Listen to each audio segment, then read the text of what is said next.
1, 2, Michael Myers is coming for you. 3, 4, Tony's out the door. 5, 6, he saw Johnny English. We're going to talk about all that and more next on Box Office Breakdown. Welcome to Popcorn Talk, featuring movie discussion, news, and interviews. Popcorn Talk, we talk movies. And now, here's Popcorn Talk's Box Office Breakdown. Hey, everybody, look at that. The lights are going crazy. It must mean it's Box Office Breakdown time. That's right. It's starting right now here on Popcorn Talk. Of course, this is the show where we look back at the box office that was, and then we... Prague. Nas. Kate. Woo. Look at that, about the box office that lie ahead. I'm Frank Moran. Woo! I'm Amy Cassandra Martinez. And the lovely and talented Carrie D. Lane, not with us this evening. I usually say on assignment, but let's just be real. She won tickets to Not Scary Farm, so she's going there to go experience some tricks and some treats over there during their little scare fest. Mm-hmm. But making us look good and sound even better is, excuse me, Anthony, please fix that. Hello? Don't worry, I'll edit that out. Thanks, buddy. That's what I'm here for. Hello. Just checking my levels real quick. I should have done this before the show. How's everybody doing? I'm Anthony Becerra. I've been out for the past 2 weeks, and it's good to be back. I really thought you were never coming back to the show again. Yeah. That's exactly what I wanted you to think, so you could miss me and appreciate me when I got back, Frank. All right, well, we'll see if that kicks in. All right. But as always, folks, like us on Facebook, give us those 5 stars on iTunes, subscribe to the YouTube channel, and hop in the chat. While you're there, also at YouTube, give it a thumbs up. 2, 3, I saw those thumbs going. 4, 5, 6, 7, 8, 9, 10. Yes, the chat is up and running, so feel free to jump in and share your thoughts about movies that we're talking about, this week's box office breakdown, anything that we'd like to chat on about. But Amy, if they're watching this after we've streamed live, what can they do? Comment down below. Like a pro. Let's just jump right into it. No surprise, coming back in at number 1, Michael Myers reigns supreme. Dun, dun, dun, dun, dun, dun, Halloween takes another $32 million. It's a 58% drop, but still. Halloween is just slaying on top, am I right? I feel like you practiced that. It's a title of the show. There you go. Hey, that too. Yeah. That. I know, Anthony, that you decided to run away for a few weeks. Mm-hmm. We were like your fallback position. You can run it back to us. Yep. So I never got to hear your thoughts. I know you've been kind of soliciting other people's opinions just to see what they thought about it. Now that you've had a little time to sit with Halloween, what is your kind of final analysis?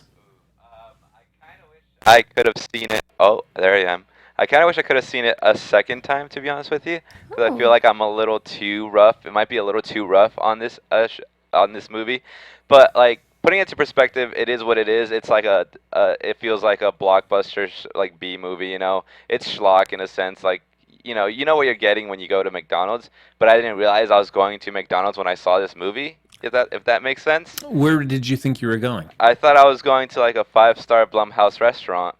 or at least Happy Death Day wise. But I gotta say I was pretty disappointed with the film. I talked about it on Horror Movie News. Catch that on Tuesdays at 4 p.m. Shameless plug there. I mean, I was really loving this film up to a certain point. Mainly the part where he gets run over by a truck, and that's where it all went downhill for me very fast. And then I tried so hard to, from that point on, keep trying to suspend my disbelief, and it just didn't.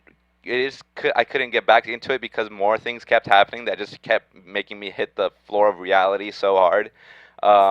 So it's great up until a certain point for me. Like I'm loving it. Like the whole neighborhood scenes, the whole building the atmosphere around that whole scene, and the tracking shot and all that was brilliant.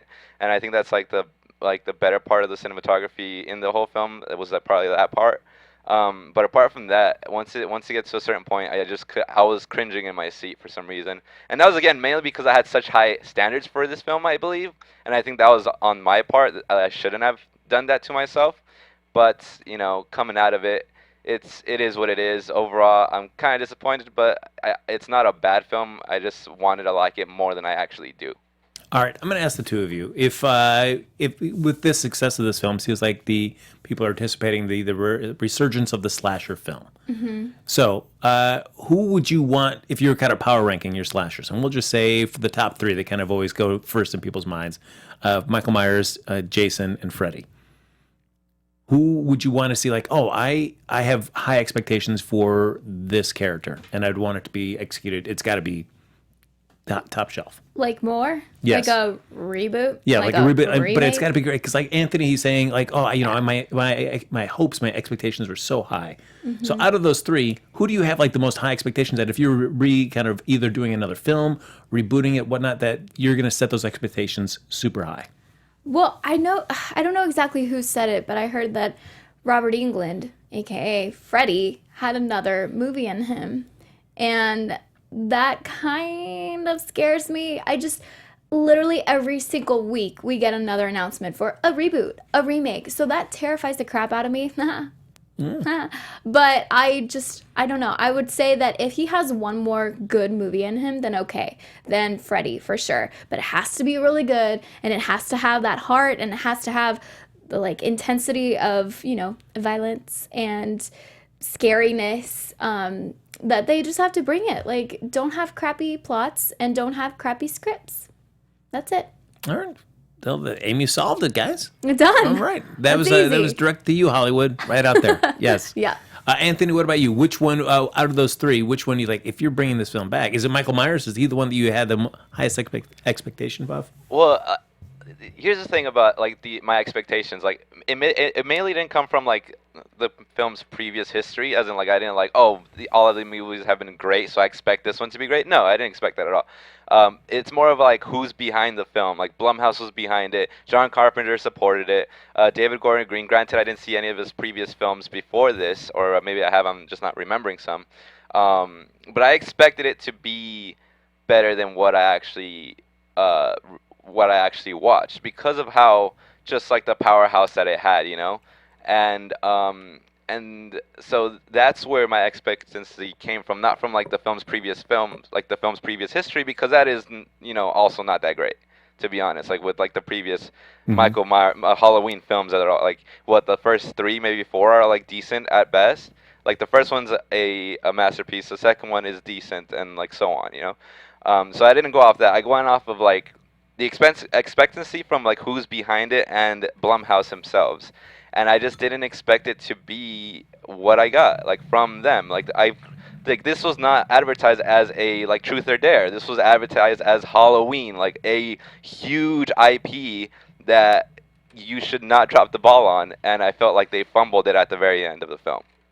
I do want to say, I don't think we talked about this last week because these stats weren't in, but Jamie Lee Curtis posted this picture and she just wrote about all the things that, all the records, I guess, that Halloween broke. So, had the biggest horror movie opening with a female lead, the biggest movie opening with a female lead over 55, second biggest horror movie opening ever, second biggest October movie opening ever, and biggest Halloween opening ever. So, even though, like, some people, like Tony, didn't really, love it, I'm glad that it broke so many records. And for Jamie Lee Curtis to be over 55 and to have such a successful, opening weekend, I think that's something that should be celebrated. And I freaking loved it. So, it just needs to be, Yeah, I gotta say, kudos to them for all that. That's great. Yeah. It's just not that great of a film. No, I disagree, but yeah. It does, and I know we talked a little bit about this too, that it does worry me that, and especially hearing comments like where it's kind of framed in that sort of context, which certainly all respect due to Jamie Lee Curtis and her success. But when I hear it framed like that, it makes me think, all right, when the sequel comes, which it will, I don't really want to see Laurie Strode involved. I'd like to just have her story end and move on to another one. And I feel like those kind of things make me think like, well, she's a real essential part of the equation. We've got to put her in, which makes you think the story is going to start to suffer. Well, so Jody Petrella in the chat said, question, do you think Laurie will have to die with Michael for the Michael Myers Halloween to really end? And I don't know. I think the way that they ended, and this is not a spoiler, but the way that they ended the film, it shows that it's like, hey, it could be like a newer generation. So I think that it should be the end of Laurie. I really do. Okay, I have to. Here's the thing. I have to disagree because like I don't think the film even attempted to set up that there's a new generation that's gonna be scarred by Michael after this. I mean, they attempted at it, but the way it was executed was really bad. So if that's what they're going for, I didn't get that sense at all. Not from Allison Strode. like, and that's the granddaughter that supposedly, was actually sheltered from this life of paranoia from Laurie Strode. And if they set her up to be the next Laurie Strode, they did a poor job of it because it was not communicated to me in any sense at that way. If anything, I thought she was going to be the next Michael, and I would have loved that. At least that's something brash and bold, and it's also a new direction, and to have a female killer that's like just pure full of evil as well, because of the fact that Michael came into her house and almost killed her friends, or some of her friends, and attempted to murder her family. I felt that would have been a lot more interesting than what actually happened. But yeah, I mean, I think the film did attempt when she like stumbles into the whole mannequin spot. Like when she stumbles into the mannequin, she freaks out. That's the only explanation that I can justify for that scene. Otherwise, that was so misplaced and was not needed in the film, in my personal opinion. So it's like maybe they're going for that. And then also how she grabs a knife and stabs Michael a couple times at the end as well. Like that's also like, okay, like she's picking up the knife in a sense. Like those are the only two instances that actually support like what you're saying, that it'd be a new generation of her being the new Laurie Strode. But it's even then, like, that evidence is so poor. It's so not even like, it's not clear, and it's shaky. It's very shaky ground that they try to set up. And that's just my personal opinion on it. I mean, if you saw more than I did, like, go right ahead and prove me wrong. But I'm also not saying that I'm right as well. But just going off of what the film showed me, and what they were trying to do with the characters, it was very shoddy, and I guess I can see where they're going with it, but I feel like a lot of people would not see that as well. I think that if they had tried to, I think it would have been serving too many masters to try to conclude Laurie's story, or at least bring that Laurie and Michael's story to some kind of climax or resolution, and also set up a new generation. So I think that's I myself see, like you, I didn't really see it like setting up for a new generation, but I do see it in the sense where they rewriting or kind of going back to the original and saying Michael Myers is he's just a shape. There's no familial connection between Laurie and he. So now he can just be an entity that goes anywhere and wreaks havoc. Yeah. And so I feel like this movie can close a chapter with Laurie and her association with Michael, and now Michael can just be a shape that can go menace other people. And then the next film, you've kind of cleaned the slate for what Michael is. He's just a clean slate. He's a shape that it just likes to wreak chaos and havoc and just murder. And it doesn't have to be attached to Laurie. You could bring in a whole new set of characters and build it up that way and start a whole new thing again. Kind of like Scream in a way, that it's like it's not just one person, that it could be even multiple people maybe, and then it could just be anyone. Yeah. I mean, the one thing about this is that, it's certainly you age up Michael Myers, but he's still wicked strong. He's still doing some stuff. Yeah. So, I feel at some point it will start to, but that's, 3, 4, 5 years away. I still think you could swing it, but if this were to go like 10 years, it's like some 70-year-old dude still just, with a little cane. I'll get you. Yeah, I just think it's so freaking tricky at this point when there's been so many sequels to Halloween that I think they should just, I really loved it and I think they should just end it. And if people didn't love it, then they should still just end it. But, they're going to keep going. Yeah, they are. It just made too much money for them to ever say no. Yeah. But as much as I love Jamie Lee Curtis, I would like them just to end it with her and Michael. Yeah, bring it back home, Yeah. But it does seem like every other character, I guess Jason's always got Crystal Lake. Freddy, since he's, with dreams, he can pretty much operate anywhere. But it always kind of, certainly they did Freddy and, or Jason in New York, Jason in space, things like that. So they took him out of Crystal Lake. But it's been Michael that's pretty much just been about Haddonfield. So true. How often can you come back to that same town and wreak havoc? I feel like you can't do that. Or can you? I don't know. If it's been so long and he hasn't, then it's like, oh, look, everything's fine. And then it's not. And this is what happens. 40 years later, he's back. Great. Yay! All right, so that was, of course, Halloween, breaking it in, slaying again its way to the top. Thanks, Anthony. Number 2, though, Star is Born from Warner Brothers, another $14.1 million. Mm-hmm. Coming number 3, Venom, $10.8 million. 4, Goosebumps 2, Haunted Halloween, 7.5. And then number 5, and also our the subject of our box office bet, Gerard Butler's Hunter Killer. Dodge a bullet there, I did. Okay, Yoda. I did not. I took that one straight on. Yeah. It made 6.6, and I bet 10 in our You box did. office bet. I'm gonna be go seeing this movie.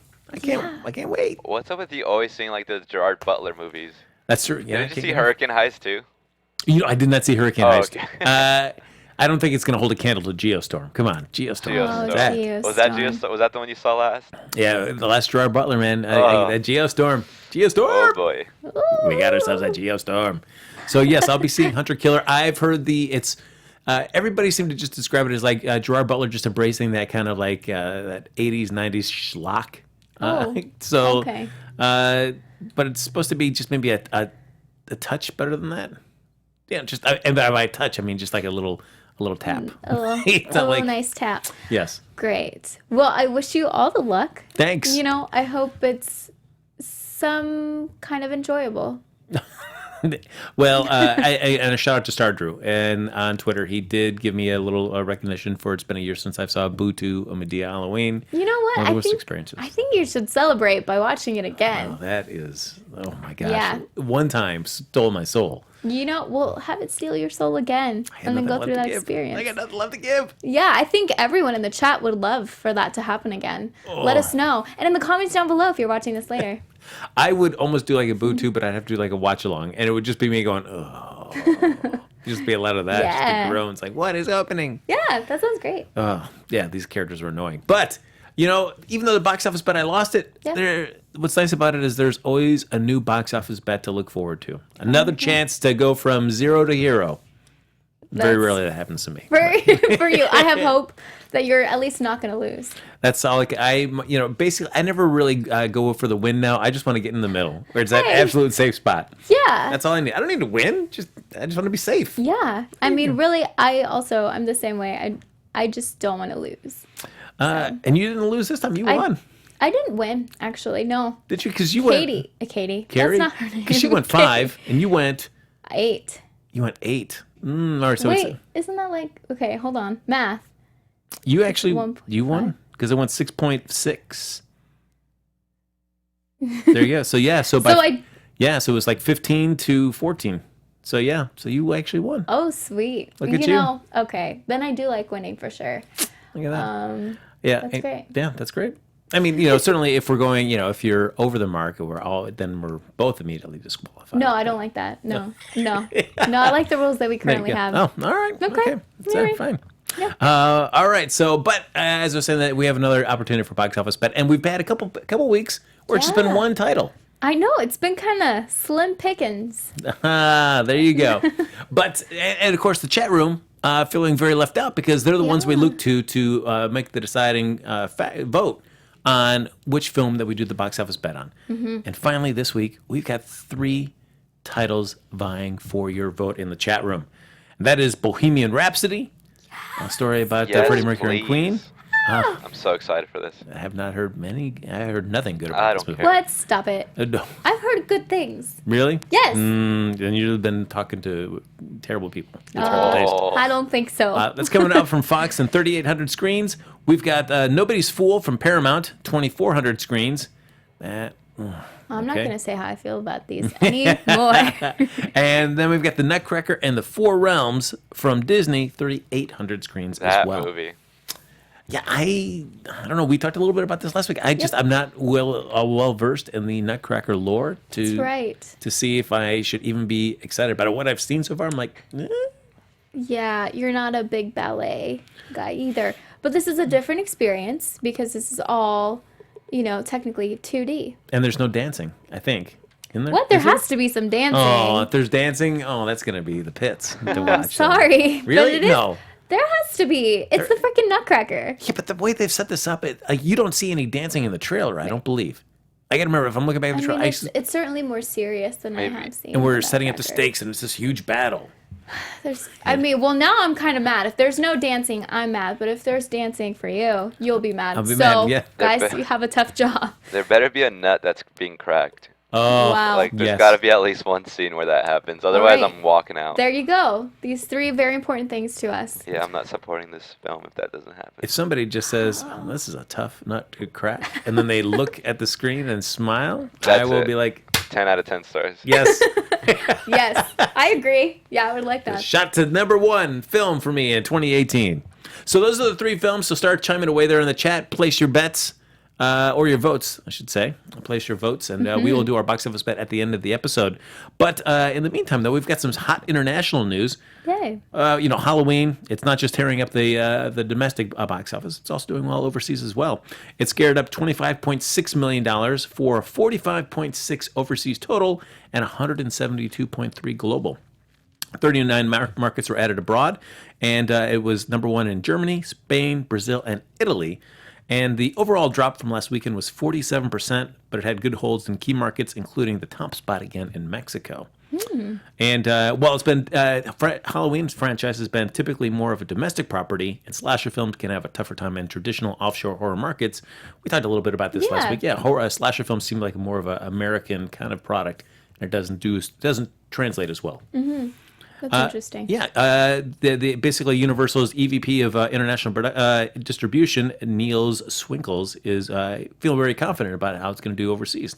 So it's basically because we've got Jamie Lee Curtis's return to her iconic Laurie Strode role, and and we've got David Gordon Green's helming is comparing it well to Annabelle, The Conjuring, Happy Death Day, Don't Breathe, and Lights Out. So this week. They're hoping it's gonna do even better than it's been doing already. Yeah, I think also I think I said this last week that some people do wait until Halloween to enjoy these horror movies. They don't always watch that many horror movies in theaters the whole month of October. True. We'll catch up with Amy and her Halloween viewing in just a moment. Yep. But. Also, Star is Born last weekend it landed number 2. Yeah. And this weekend though, it both Star is Born and Halloween, which have kind of been duking it out internationally, both took a backseat to Fox's Bohemian Rhapsody. It brocked up $12.2 million, opening on 1,250 screens in the home market there, the UK. That's pretty good. Yeah. So it basically right now it is 127% above Star is Born, 95% over The Greatest Showman, and 46% ahead of La La Land. So See? So all the people that you've been hearing negative things from, just, I don't know. This film has had a troubled production. And what I've been reading about it is just like that. It shows in the final product. Crap. Well, yes. I'm still excited. Continue. There you go. But of course, Star is Born. It's crossed $100 million mark overseas, dropping just 23% from last session.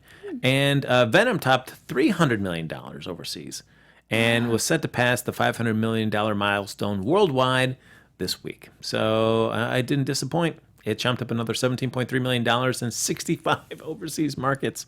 Wow. To hit $321 million offshore and $508.4 million globally. But don't worry, folks. The Predator landed in China with the number 1 opening. Oh. So there you go.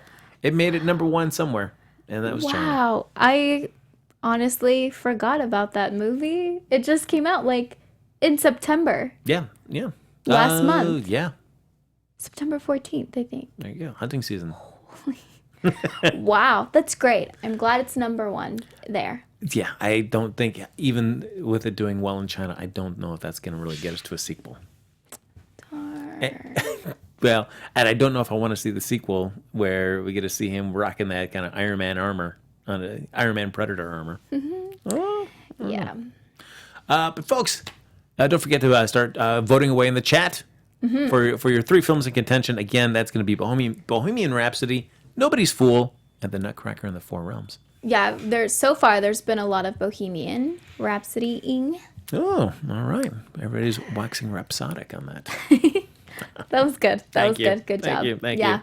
Now, before we talk about next week's top 5 and make our box office bets, we always like to do a little box office rewind. Thank you. Where we take somebody that's going to be in one of the upcoming films and do a little look back about their top 5 films, top 5 grossing films for their opening weekend. Won't be their top 5 overall. Right. We're just focusing on their top 5 from their opening weekend.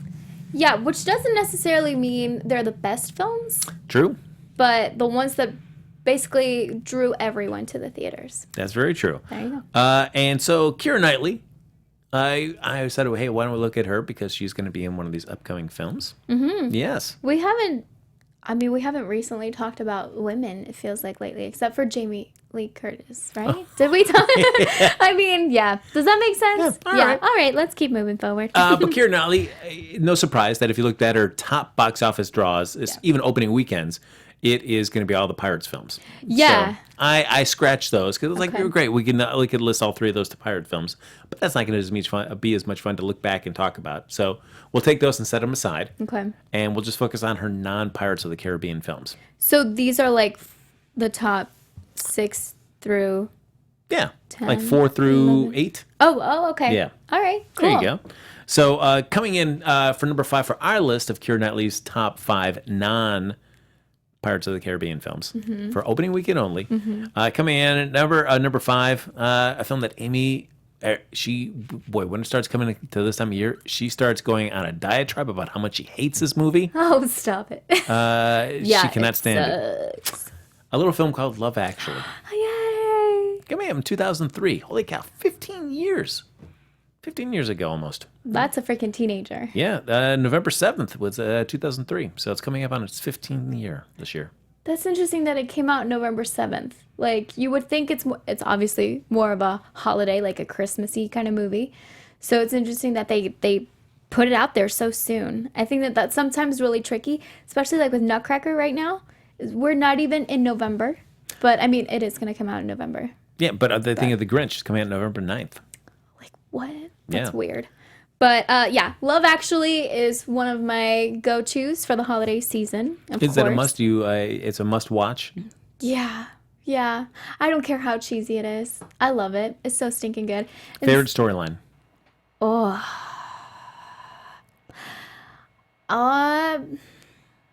I really love... Crap, what's his name? Wait, the one that... Wait, Colin Colin Firth? Firth. Yeah. Yeah, I really love that one. Is that the writer one? Yes. Yeah. I like that one too. Because the whole language barrier, and then he learns the language, and then she learns the language. And it's just so beautiful. And then they try to communicate with each other, and then he proposes to her, and it's the whole, like, just in cases. That's what it shows. Love transcends language. Isn't that beautiful? It's cool. I mean, certainly. Okay, I mean, it's whatever. When you do go back and you watch the film now, as much as it can hit that soft spot in your heart, there are some parts that have not aged well, and you're like, "Ooh, all right." Yeah. Just in terms of the way people, treat and behave other individuals, you're like, "Oh, all right." Oh my gosh. Oh, the Emma Thompson There you go. parts. Those just, But the songs, I feel it in my fingers. Oh, so Feel it good. in my toes. There you go. There you Thank go. you for taking that. You're welcome. There you go. I think probably mine is, I feel like Hugh Grant in this film. He's just, I don't know, just kind of captures him as like that little charming, that kind of like that when he excels in that type of role. You're just like, he's just so damn watchable. Yeah. Yeah, I forgot about that one. Yeah. Yeah, I guess that means I have to watch it again.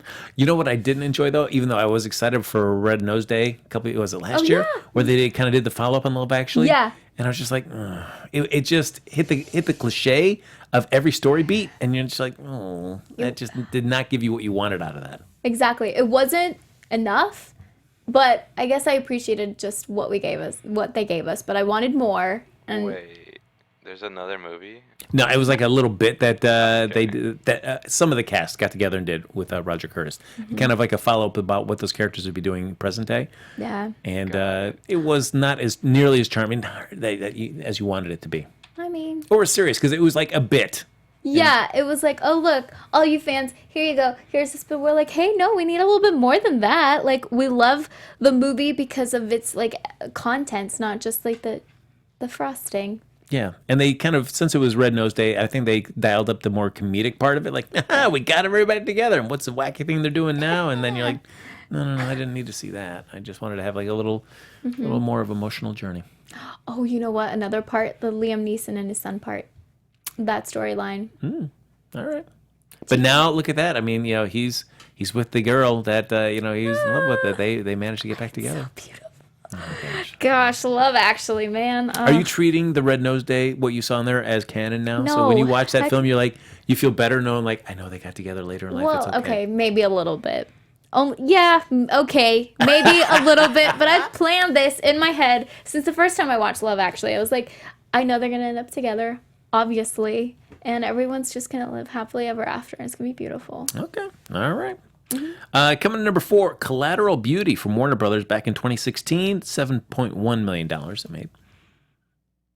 Did I even say 6.86 for Love Actually? Really kind of a low opening there, but I mean, considering where it went to go. Yeah. So Collateral Beauty, I did not see this Keira Knightley film. This is the one that just came out a few years ago. Thank you. Said, because it's 2016. Hello, 2 years ago. Look at that. Thank you, Amy. Yeah, I think this was one that was kind of like under the radar. I think people like, oh yeah, there's a trailer, and then they just didn't go watch it. Only those diehard Keira Knightley fans probably checked it out. Coming to number 3, Everest from 2015 from Universal. 2015, it did $7.2 million. That I did not see either. I don't think I saw this one. I feel like if I want to watch the scaling a large mountain and danger is afoot, I'll just go to Cliffhanger. I'll just put that in, with Sylvester Stallone. What year was it? It's in the 90s, from the 90s, but it's just over top, great Sylvester Stallone action movie. Over the top? No arm wrestling went in this one. But you want to see him run really fast and jump over a nice chasm, then this is the movie for you. Well, there you go. Yeah. So you're saying don't watch Everest because who knows? No. Did anyone watch it? Yeah. I'll go watch Cliffhanger. Go watch. Okay. Yeah. Cool. Coming to number 2, King Arthur, the 2004 edition from Disney, 15.1. This is with Clive Owen as well as Johan Grufford. Yeah, Mr. Fantastic from the Fantastic Four films. Oh, okay. I remember it was it was just kind of a meh movie to me. I remember watching that. I was a sucker for the Arthurian legend, but this didn't really do much for me. Yeah. I didn't know that. No, well, I'm just like an onion. You just peel me, and there's so many layers. But it'll still make you cry as you find out more. Well, hey, it's a risk, And coming in at number 1 for her non-Pirate of the Caribbean films, or pirates. There's more than just one pirate in these films. Jack Ryan's Shadow Recruit with your boy Chris Pine from Paramount back in 2014, $15.4 million. That was their attempt to do another reboot where they're going to go back and bring in Chris Pine as the young Jack Ryan and kind of start it all up again. And that film did not do well. It got moved over to January for its release date and just didn't. Always a sign of a bad movie. And it just never really caught fire. That was it. Well, and now we have John Krasinski. Yeah. on Amazon. I feel like and I feel that it varies. I think some movies or some franchises can do well in terms of being on a television show, whether it's a streaming or on a network or whatever, because you can get more in depth in some of the characters. And sometimes, I know Harrison Ford and Alec Baldwin did great jobs in their movies, but sometimes it doesn't translate as well. Yeah. I don't know. If you had to pick, I know it's kind of like apples and oranges because they each have their own strengths, but John Krasinski or Chris Pine? It's tough. Like, I think... Ooh, that's a tough one. Because there's Chris Pine. I thought, he certainly picked up something that was a big challenge when taking over for William Shatner to play James T. Kirk. Oh, yeah. And even though some of the films have not been well written and have not done the character justice, they've made him repeat story arcs again and again from like Star Trek and then Star Trek Into Darkness. Oof, that was rough. But I thought he did well in terms of just kind of being that character and not feeling like he was a pale imitation of William Shatner. Wow. Yeah. Okay. And John Krasinski, he's always had that nice likable look, but especially if you watch him in The Office and stuff. His films, fine, but then A Quiet Place, really, I was like, all right, I like what you're doing here. So if there was an opportunity, as many people have always kind of hoped and wished for, that it become Mr. Fantastic in a Fantastic Four film, I'd be absolutely down for that. Oh my gosh. Yeah, me too. So to come out, but then I like Chris Pine and Wonder Woman. I really enjoyed him there. Yeah. Yeah. There's that little moment at the end where he's flying the airplane. Yeah. And he turns it. You feel him like he's just psyching himself up. I just like that little moment where you can just see like that little that kind of panic, the kind of like fear of dying, but then just knowing, nope, this is what I got to do. There's like those little character moments that he does in that scene that I was like, nicely done. I don't know. It's sounding like you're a Chris Pine fan right here. I think if I would probably put him just slightly over John Krasinski. You? Well, definitely John Krasinski. No doubt. Okay, well, there we go. There we go. I talked way too long about that then, clearly. There was way too much in my mind. No. This is good. I'm glad that you thought it out. Thanks for helping me through this. You're Amy. welcome. I couldn't have done it. It was a good release for you, Frank. Yep, I'm going to take a nap. I feel so exhausted right now. Yeah. I'm just gonna How long have you been holding that in for? I gotta lay down. I'm so tired. So now if anyone asks you that question, you know your answer. Yeah, I will not have to bore them with this long thing that I talked about. Like, just get to it already. No, I'm glad that you shared all of that with us. Thank you. So we were talking there about Jack Ryan, John Krasinski? John Krasinski. Yes, the Quiet Place 2. He's on board for that. He's going to make it happen. How excited are you about that? Could I be more excited? I don't know. I really couldn't. I'm already like trying to figure out my top 10 movies of this year, and A Quiet Place is definitely on there. I think even from the trailers, I was like, this is gonna be so good. And then just watching it, I've never in my life been more tense in a movie theater. Searching was a close second though. But yeah, I loved it. I'm also just kind of curious to see where they're gonna go, because obviously, like, spoiler alert, he's not in it. So Yeah.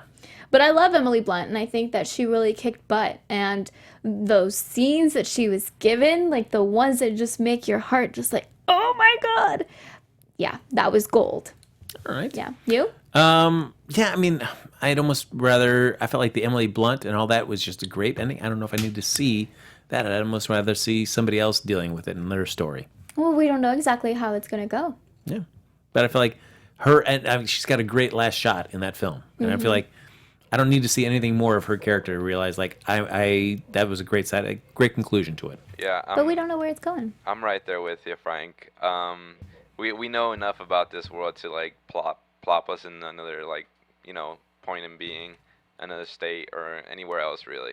Because they were on a farm. They only had to deal with 3 of those monsters. Like what about like a heavily populated area with those monsters? How's that doing? Is there like how hard is it to try and survive in that state of being? Would be interesting because they're on a farm. Let's take it to a city or something. Yeah. See how that goes. But as far as their story, like that family itself, that's a great bookend. Like that whole shotgun scene and everything was fantastic as heck. Yeah, but it could be in a city. We don't know. Well, I feel like there's a couple pitfalls that could happen, because in a story like this where it is set so far after the actual event occurred, that the natural inclination for somebody would be like, what if we just show you how that event occurred? No, then no. we're just rewinding back the clock to when I this hate first that. happened. No. So hopefully, I feel like, fingers crossed that they can make a smarter move than that. Yeah, that'd be interesting. Like the rise of them slowly taking over. Oof. Like, I mean, they could go either way. Either way, it's interesting. I'm for it, I guess. All right. I guess. Now, I mentioned that we avoided the Keira Knightley's top 3 films, which are, of course, all the Pirate of the Caribbean films. But there was an article this week saying that they're considering, they were reaching out to some of the writers for Deadpool about rebooting the franchise and starting all over again. Would you be interested in seeing this franchise be rebooted with somebody else other than Johnny Depp playing Captain Jack? No. Anthony? I am so far removed from pirates that I honestly don't even have an opinion on it. Okay. Like, if I were to have one, I'd be like, sure, I guess. Sure, I guess. Like, why not? You know.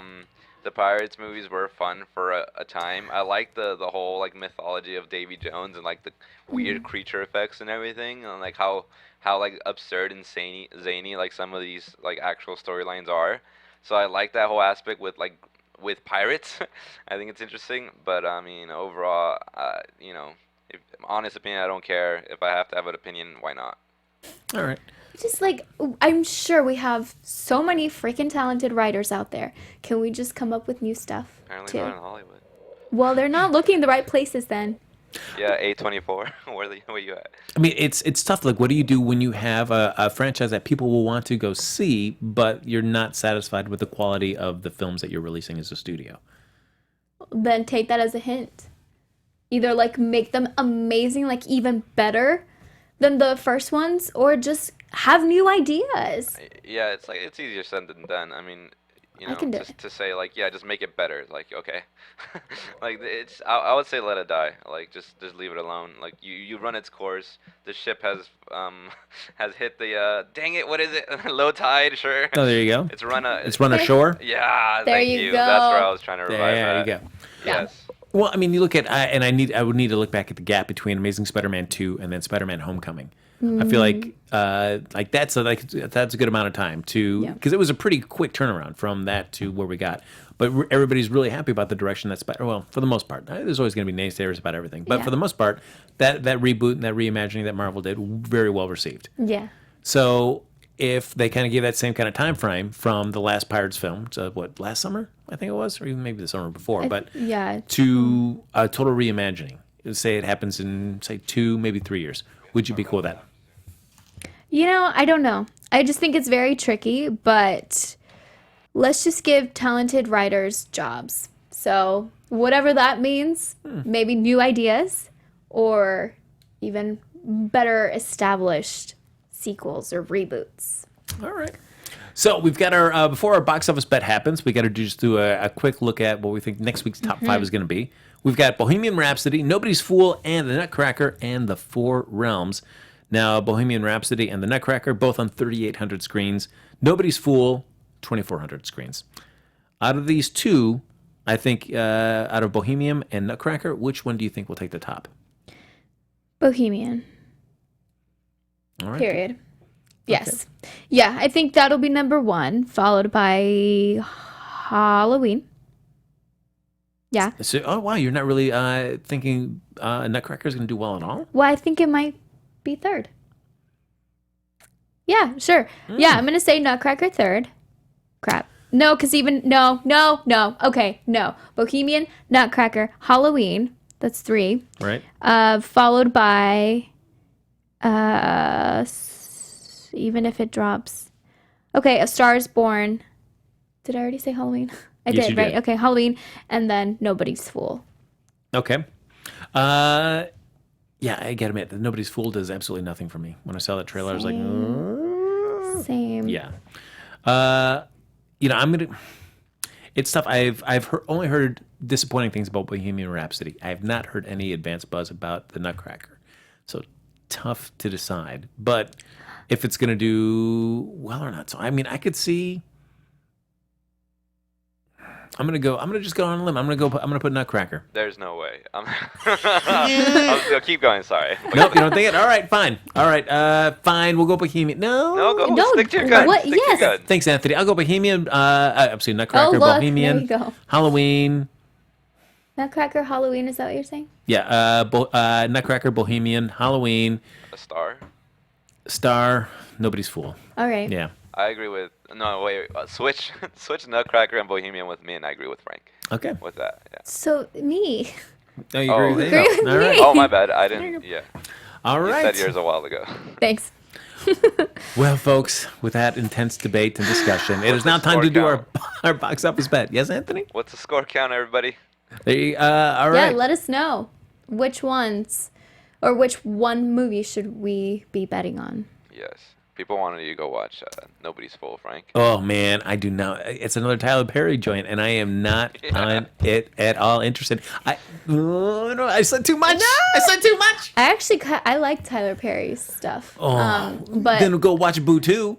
I think I started watching. I don't know if it was the first one or the second one, but I started watching it and I was actually having a good time. Oh man! All right. I well, know. this is our last show together, Amy. All right, That's bye. it. I can't. I just can't. Thank you, Ken Yes! Jack. 1984. Sorry. Bohemian Rhapsody wins the bets with 4-2. Not sure what the other one was. Yes, That's all right. I'm guessing it was the Tyler Perry joint. Oh, thank you, chat room, for getting it right. I would have cried having to see Nobody's Fool. That would have been awful. All right, so Bohemian Rhapsody, 3,800 screens. What do you think it's going to do? I mean, it's based on the Queen story. Although I've heard it's just like if you just kind of glossed over all the negative stuff and just really kind of made them look like heroes all the time. That's what you'd get out of this film. So Wow, we'll guys. see.